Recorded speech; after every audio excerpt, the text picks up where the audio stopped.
এখন আমি তোমাদের SSC school librarian MCQ question সম্পর্কে আলোচনা করব।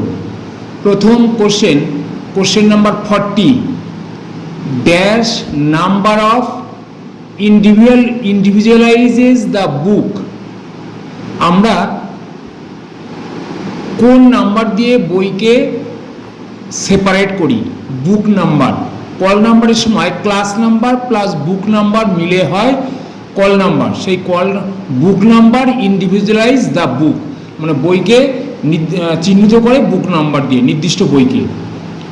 Question number 41, UDC common isolates are known as.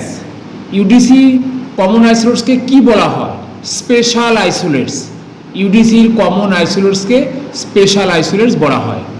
Question number 42, sociology for educationalist, algebra for college students are some of the examples of dash phase relation. Colon ক্লাসিফিকেশনের ক্ষেত্রে phase relation আছে, ওখানে inter subject, Intra array, Intra facet phase relation, এই তিন ধরনের phase relation থাকে। এই ক্ষেত্রে আমার সোসিওলজি ফর এডুকেশনালিস্ট এবং অ্যালজেব্রা ফর কলেজ স্টুডেন্টস, এটা কোন ধরনের ফেজ রিলেশন? এটা হচ্ছে, দেখো দুটো সাবজেক্ট এখানে, সোসিওলজি এবং এডুকেশন, অ্যালজেব্রা এবং কলেজ স্টুডেন্টস, এটা হচ্ছে inter subject phase relation. Inter subject phase relation. The relationship, question number 43, the relationship between two or more isolates within one and the same schedule of facet isolates is known as dash phase relation. এখানে কি বলছে? the relationship between two or more isolates within one and the same schedule of the facet isolate, এই ক্ষেত্রে intrafacet phase relation answer হবে। Next question 44, preparation, generation, operation, scattering, warming, estimation etcetera are some of the examples of dash isolate. এটা হবে আমাদের fundamental category যে পাঁচটা আছে তার এনার্জি আইসোলেট। পেমস থেকে এনার্জি আইসোলেট অ্যান্সার হবে।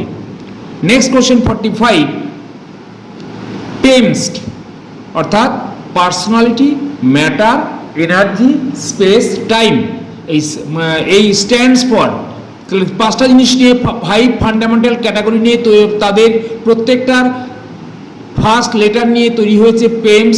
পার্সোনালিটির পি, ম্যাটারের এম, এনার্জির ই, স্পেসের এস এবং টাইমের টি, এইটাকেই সংক্ষেপে বলা হয় PMEST. Number 46, question number 46, two or more collections classified according to one and the same scheme and displaying uniform sequence of classes is called. অর্থাৎ আমরা যখন লাইব্রেরিতে স্ট্যাক রুমে বই সাজিয়ে রাখি, সেইখানে দেখা যাবে একই স্কিম, অর্থাৎ আমি ডিডিসির নাম্বার, কল নাম্বার অনুযায়ী আমরা তার মধ্যেই বিভিন্নভাবে আমরা বইগুলোকে আলাদা করে অ্যারেঞ্জ করে রাখছি একই স্কিমের আন্ডারে। এটাকে বলা হয় প্যারালাল অ্যারেঞ্জমেন্ট। এই প্যারালাল কেন বলা হচ্ছে? আমার দেখা যাবে যে সমস্ত বইগুলো বেশি ব্যবহার হচ্ছে আর যেগুলো খুব কম ব্যবহার হচ্ছে সেগুলোকে আইডেন্টিফাই করে একই স্কিমের আন্ডারে আলাদা করে প্যারালালি ক্লাসিফাই করে অ্যারেঞ্জ করে রাখা, এই ধরনের অ্যারেঞ্জমেন্টকে বলা হয় parallel arrangement. Next question 47, sinology, নিপোলজি, Gandhiana, soil science, surface science are some of the examples of. অর্থাৎ আমরা যখন কোনো সাবজেক্ট তৈরি করি, যেমন অ্যাগ্লোমারেশন, ক্লাস্টার, এটা কোন ধরনের উদাহরণ? এটা হচ্ছে ক্লাস্টারিং। অর্থাৎ এই যে আমাদের সমস্ত বিষয় এক জায়গায় করে আমরা যেমন গান্ধিয়ানা বলছি, গান্ধীর মতামত নিয়ে যে বইটা হবে তাকে গান্ধিয়ানা, এই সাবজেক্টে বলা হয় ক্লাস্টারিং। Thank you.